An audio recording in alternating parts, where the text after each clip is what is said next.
Hello and welcome. Today we will be talking about a tragic case that took place in the city of California. Meet Nolan Buchanan. This boy, armed with a .22 caliber, murdered in cold blood his father, his stepmother, and his half-brother. But first, let's give you a little context. The victims in this case were Nolan's parents and younger half-brother. They managed a construction company.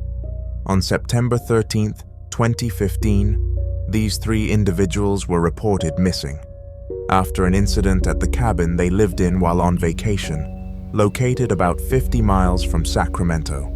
After an investigation shortly after the event, found the remains belonging to Nolan's father, stepmother, and younger half-brother.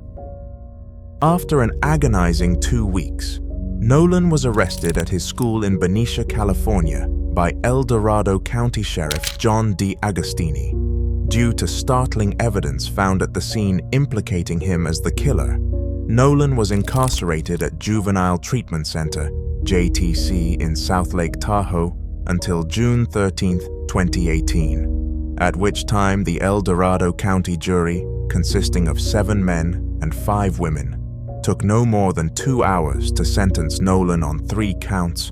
The sentence was 150 years in prison with the possibility of parole after serving 25 years of his sentence. But how did Nolan come to this? Nolan was not a bad person, according to his former classmates and teachers.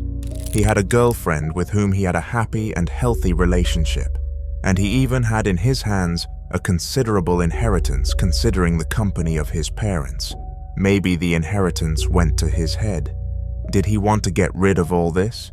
We can speculate all we want, but the truth of all this is that, despite the fact that the company of Nolan's father was not in good shape, Nolan had the intentions to take the company forward. But now, that plan was of no use.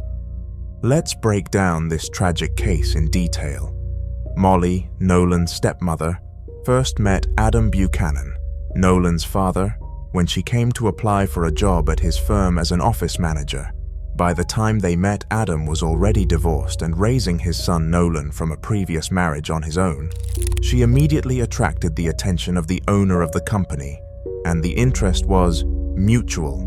Molly fell in love, started a romance that turned into a serious relationship. Molly dreamed of a real, loving, friendly family and tried to build a wonderful relationship with her stepson. Soon she became pregnant and Gavin, Nolan's stepbrother, was born. People who knew the Buchanans claimed that they were a fairly close-knit family of 4. The head of the family, who owned a construction company, earned enough to ensure a comfortable life, and the family even purchased vacation property in El Dorado County, California. A small cabin sat on 19 acres in Greenwood. A rustic cabin with no electricity, water, sewer, or gas. Adam, who worked in construction, took an active role in remodeling the house, and the family began to visit there often. On September 13, 2015, at 10 a.m., members of the Garden Valley Fire Department responded to a wildfire in Greenwood Township in western El Dorado County on Highway 193. Upon arrival, they found the fire had destroyed 10 acres of the property. A cabin located on the property was still smoldering but had burned to the ground. The fire department personnel observed charred remains in the ashes. The scene of the fire was not touched, and at 11 a.m., firefighters called the El Dorado County Sheriff's Office. Firefighters were almost certain that the victim of the wildfire was a pet trapped in the house. The arriving coroner was faced with a task. The remains of the house were still smoldering, and there was no way to examine the inside of the house. They had to wait for the flames to finally die down and for the temperature to drop slightly.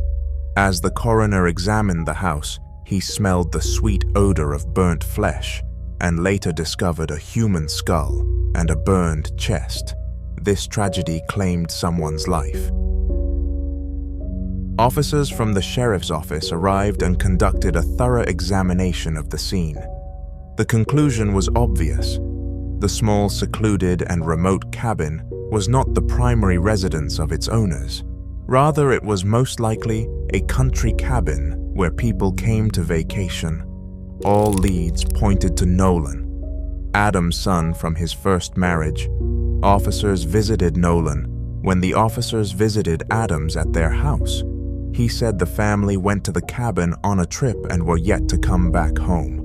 Officers did not have enough evidence at the time, but this event was enough to warrant a missing report for the Buchanan family. The next day, officers visited Nolan's home and met Adam's parents. They were concerned that their son and daughter-in-law had not contacted them after their trip to the cabin. Theories of what happened came to light. It was thought at first that it an accidental fire, but forensics determined that it was a murder thanks to a bullet hole found in one of the victim's skull. Adam and Molly's relationship was going through a rough patch. Molly's parents confirmed that Adam was abusive towards Molly and towards their children, and both liked hunting. Officers at the time thought that in one of their quarrels, one grabbed a gun and shot the other, and after realizing what they did, the other took their life. But this was later dismissed due to inconsistencies. Officers found a caliber .22 rifle with Adam and Molly's credentials inside a small purse. Further investigation revealed that Nolan had lied in heist testimony. Forensics were investigating the gun and found Nolan's fingerprints. This was all they needed to arrest Nolan inside his school and later on send him to court. The tragic case of Nolan Buchanan is a chilling reminder of the complexity of human nature and the potential for darkness within us all. Despite appearing as a normal, well-adjusted young man, Nolan committed the unthinkable act of murdering his own family, his father, stepmother, and half-brother. Driven by motives that remain unclear, Nolan's actions shattered the lives of those around him and left a community grappling with disbelief and sorrow. The once promising future of a happy family, filled with dreams and aspirations, was violently torn apart. As we contemplate this harrowing tale, we're forced to confront the fragility of life and the unpredictability of human behavior. Nolan's case serves as a stark reminder that evil can lurk behind the facade of normalcy, leaving devastation in its wake.